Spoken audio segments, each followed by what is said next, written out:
Airlines flight MH370 MH370 vanished from the sky after departing Kuala Lumpur with 227 passengers and 12 crew members on board. What if a massive passenger jet vanished without a trace? With a fresh report now indicating its final resting place could be northwest of Perth, Leaving only fragments of clues and a trail of unanswered questions. New evidence now suggests that the aircraft could have been deliberately downed by its pilot. How could a state-of-the-art aircraft, tracked by satellites and radar, simply disappear into the night? And what if new evidence suggested that someone on board knew exactly what they were doing? One of aviation's greatest mysteries could soon be solved with a new search. That's a 10-year mystery that needs to be solved. After more than a decade of searching, could we finally be on the brink of solving one of aviation's greatest mysteries? Found off the coast of Reunion Island in the Indian Ocean. The second piece of MH370's wreckage picked up. Let's discuss the most talked-about case of Flight MH370, because MH370, mystery finally solved, the search back on. Malaysian 370, contact Ho Chi Minh 120.9. Good night. Good night, Malaysian 370. The renewed search for MH370 brings fresh insights, leveraging advanced technology and new investigative methods. Analysts have revisited satellite handshakes, power disruptions, and flight path anomalies, suggesting deliberate actions by someone on board. Innovative studies, including WSPR signal tracking and pilot simulation data, hint at possible final movements of the aircraft. Now, hopes are high that this mission could finally uncover long-awaited answers about the plane's fate. A long-standing aviation mystery may finally be nearing a resolution. After a decade of unanswered questions, the search for Malaysia Airlines Flight H370 is resuming. 11 years have passed since the plane disappeared, and nearly 7 years have passed since the last official search ended. Now, efforts to locate the missing aircraft are back on. But why now? What led Malaysian authorities to approve a new search? More importantly, why is the company leading the search so confident that they are willing to work under a no-find, no-fee contract? These questions hold the key to understanding the latest developments. Many aviation-related topics appeal mainly to those interested in aircraft and air travel. However, the mystery of MH370 goes far beyond just aviation. The disappearance of this flight remains one of the most baffling and tragic events of modern times, capturing global attention. While this discussion will not delve into every single detail, since those have already been covered elsewhere, the main facts of the case must be revisited to understand the significance of this new search effort. The story began on the 7th of March, 2014, when Malaysia Airlines flight MH370 took off from Kuala Lumpur, Malaysia, on a scheduled journey to Beijing, China. Aboard the aircraft were 239 passengers and crew. Everything seemed normal as the plane climbed to its cruising altitude, making its way north over Malaysia and toward Vietnam. However, what happened next remains shrouded in uncertainty. The available evidence from the official investigation and other studies indicates that the aircraft's disappearance was not due to a simple mechanical failure or accident. Instead, the data suggests that someone on board may have deliberately taken control of the flight, continuing to operate the aircraft for several hours before it ultimately vanished from radar. There are several reasons to believe that MH370's disappearance was not a simple accident. One key detail is what happened as the aircraft passed a waypoint known as IGARI. At that moment, the plane's transponder, which allows air traffic controllers to track and identify aircraft, was manually switched off. This was not a technical malfunction or signal loss. Someone on board deliberately turned it off. In fact, just before the transponder went completely silent, it briefly stopped transmitting altitude data while still functioning in other ways. The only way this could have happened is if someone manually adjusted the transponder knob to disable altitude reporting instead of switching it entirely to standby. Shortly after that, the aircraft made an unusually sharp left turn, so abrupt that Boeing's own flight simulations confirmed that it could not have been performed by the autopilot. Autopilot systems are programmed to prevent such extreme banking angles, meaning the turn must have been executed manually. The exact timing and location of this maneuver add to the suspicion. The sharp turn occurred just as MH370 transitioned from Malaysian airspace to Vietnamese air traffic control. The aircraft had been handed over to a Vietnamese controller, but no contact was ever made. Because the deviation happened precisely between two different air traffic control zones, it took longer for authorities to realize that something was wrong, delaying the response to the aircraft's disappearance. Adding to the suspicion, the sharpness of that left turn also had another critical effect. It allowed the aircraft to avoid entering Thailand's Air Defense Identification Zone, ADIZ, which was located very close to that area. Normally, if an aircraft entered an ADIZ without proper authorization or a valid flight plan, it would immediately attract attention from military air traffic controllers, who could then track it using primary radar. However, the sudden and precise turn ensured that the plane stayed outside this restricted zone. If any Thai military radar operators had noticed it, the aircraft's movement would have seemed like a routine diversion, just another airliner returning to its departure airport due to some unexpected issue, nothing out of the ordinary. All of these actions strongly suggest that whoever was controlling the aircraft had a deep understanding of the region's airspace structure and how air traffic control operated during that time of night. This was not the work of someone making random or panicked decisions. It appeared to be a carefully planned maneuver by someone with extensive aviation knowledge. However, the most significant clue pointing toward a deliberate act comes from the aircraft's satellite communication system, known as the Aircraft Communications Addressing and Reporting System, ACARS. As the plane silently made its way back over Malaysia, a ground station attempted to send a routine ACARS message, expecting a response. But there was no acknowledgement. The lack of any reply indicated that the system on board had either been turned off or had stopped functioning for some reason, further reinforcing the theory that someone deliberately disabled key communication channels. Under normal circumstances, a missing response from ACARS wouldn't have gone unnoticed. If the system had failed, the satellite link would still have sent a signal indicating the issue. Likewise, if someone in the cockpit had manually logged off ACARS, that action would have been recorded. But neither happened. The only logical reason for the missing response was the aircraft's complete loss of power. While power failures are not unheard of, this situation is unusual because just over 20 minutes later, the aircraft's SATCOM system unexpectedly reconnected and sent a request to log back in. This raises a critical question: how could the system lose power and then suddenly restore itself?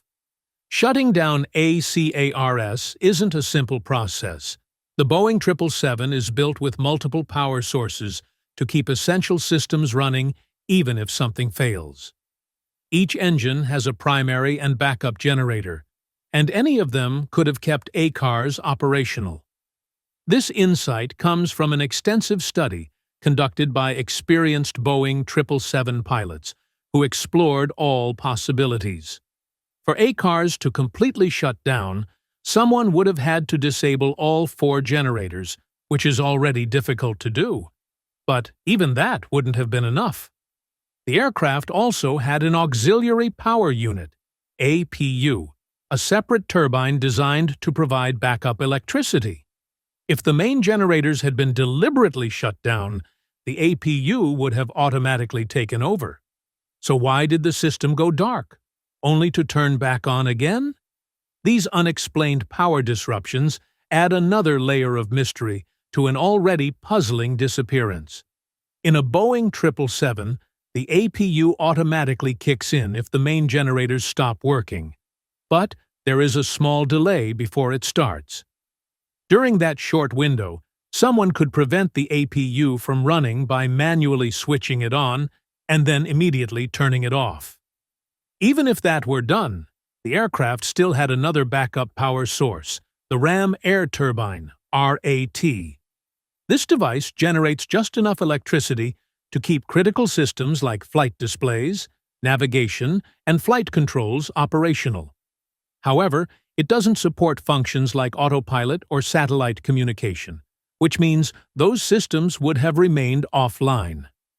Pulling off such a complete power blackout would have required a deep understanding of the aircraft's electrical systems and precise execution. MH370 mystery. Finally solved, the search back on. The fact that 8 cars eventually reconnected provided investigators with crucial clues. First, it ruled out the possibility of a random electrical failure. Second, when the aircraft system re-established a link with the satellite, it was missing valid flight and company IDs. This strongly suggested that someone inside the cockpit had manually disabled 8 cars. However, they seemingly didn't realize that turning off the flight ID wasn't enough to completely cut satellite communication. The system continued sending out routine signals, known as handshakes, approximately once every hour to confirm the connection was still active. 7 handshakes were recorded after the aircraft vanished from radar, confirming that it remained in the air for several more hours. But why is the search gaining momentum now, more than a decade later? Different sources point to various factors. Some highlight improvements in search technology, while others question whether any new attempt will actually lead to answers. The search for MH370 began immediately after the aircraft vanished, continuing for nearly 3 years before being suspended in January 2017. Despite the extensive efforts, only 2 small fragments suspected to be from the plane were ever recovered. The deep-sea exploration company Ocean Infinity, which is now leading the renewed search, first joined the effort between January and June 2018. Specializing in high-resolution seabed mapping, the company has been involved in various deep-sea recovery missions. Their first attempt at locating MH370 was remarkable. They managed to scan over 112,000 square kilometers in just 3 months, nearly matching the area covered in the previous 2.5-year-long search. The company has agreed to a no-find, no-fee contract, meaning they will only receive payment if they successfully locate the aircraft. The agreed-upon reward is $70 million, but they walk away with nothing if the search comes up empty. This raises the stakes significantly. With an entire fleet of ships and remotely operated vehicles deployed in the vast South Indian Ocean for an extended period, the costs of maintaining such an operation will be massive. Given these risks, the company's confidence in the search is worth noting. With this in mind, it's important to examine closely how the original search was conducted across the immense and challenging Indian Ocean, and what advancements might make this new attempt different from previous ones. After the aircraft systems reconnected with the satellite, they exchanged signals 7 times, forming what are often depicted as 7 curved lines on maps. These lines, known as handshake arcs, represent the approximate distances of the aircraft from the satellite at different points in time. But what do these arcs actually tell us? Each of these signals works somewhat like a simplified version of GPS tracking. Malaysia Airlines used an Inmarsat satellite for ACARS and other communications, and the exact time each signal was sent from the satellite is known. The aircraft would receive this signal and respond, but the time it took to reply varied depending on how far it was from the satellite. The difference between the expected response time and the actual one is referred to as burst timing offset, or BTO. To understand this better, Think about how GPS works on a phone. A GPS receiver calculates its position by measuring the timing of signals from multiple satellites. By determining the time delay of these signals, the system can draw overlapping circles on a map, pinpointing the exact location where they intersect. While MH370's situation was more complex, since it only had one satellite communicating with it, the same principle applied. By analyzing the BTO from each handshake, investigators determined that the aircraft was moving. They estimated its general location along these arcs. This method gave valuable clues about the aircraft's final trajectory, but there were still major challenges in narrowing down its resting place. Understanding how these signals were analyzed plays a key role in why the search area was originally chosen and why the new search effort is being conducted in a specific location. Of course, this is a simplified explanation, but the key idea is that the Inmarsat signals between the aircraft and the satellite function similarly to a GPS connection, except with just one satellite instead of multiple ones. Because the satellite's exact position was known, each signal exchange helped determine that, at that precise moment, the aircraft was somewhere along a specific curved path on the map. Now, these signals form arcs rather than full circles due to practical limitations. The aircraft in question, a Boeing 777-200 extended range, had known speed and fuel constraints, which meant it could only cover a certain distance within a given time frame. That helped investigators eliminate large portions of the possible flight paths, allowing them to focus on specific regions instead. From the beginning of the search, experts concentrated on the southern stretch of the arc. If the plane had turned north, multiple regional radar systems would likely have detected it. Yet, there was no evidence of that happening. This lack of radar detection in the north, combined with other data, strongly suggested that the aircraft continued southward, deep into the Indian Ocean. As time passed, further analysis of these signals provided even more insight, helping investigators refine their estimates of where the aircraft might have ended up. Understanding how these signals were interpreted played a major role in defining the original search areas, and it continues to influence the new efforts being planned today. Avionics systems engineer Richard Godfrey introduced another important approach: exploring the use of the Weak Signal Propagation Reporter, or WSPR protocol. Astrophysicist and radio enthusiast Professor Joseph H. Taylor, Jr. developed this system to study how radio signals travel across long distances under different conditions.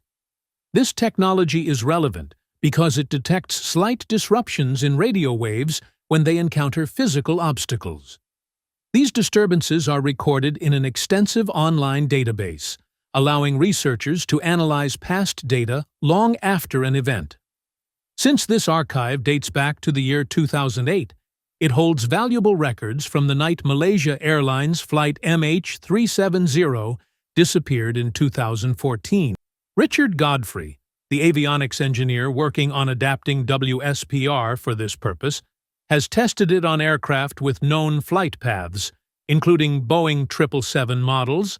Richard Godfrey has recently released an updated study that introduces a new layer of evidence in the search for MH370. His latest findings compare his team's estimated crash location with two additional data points found on the home computer of Captain Zahari Shah, the pilot in command of the missing flight. These data points come from the captain's flight simulation on his personal simulator.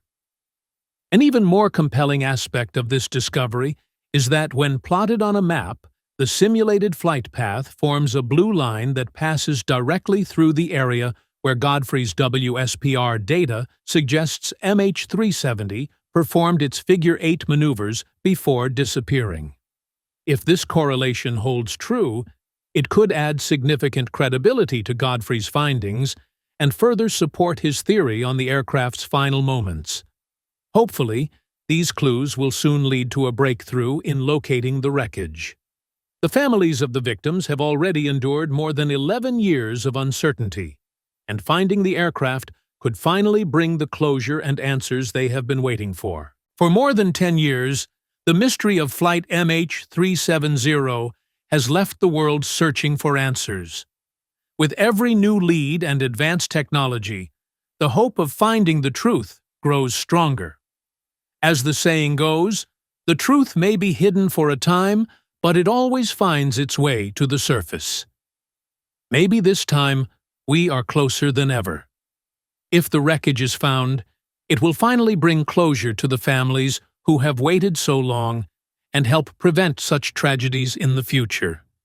Until then, MH370 remains one of the greatest mysteries of modern aviation. What do you think?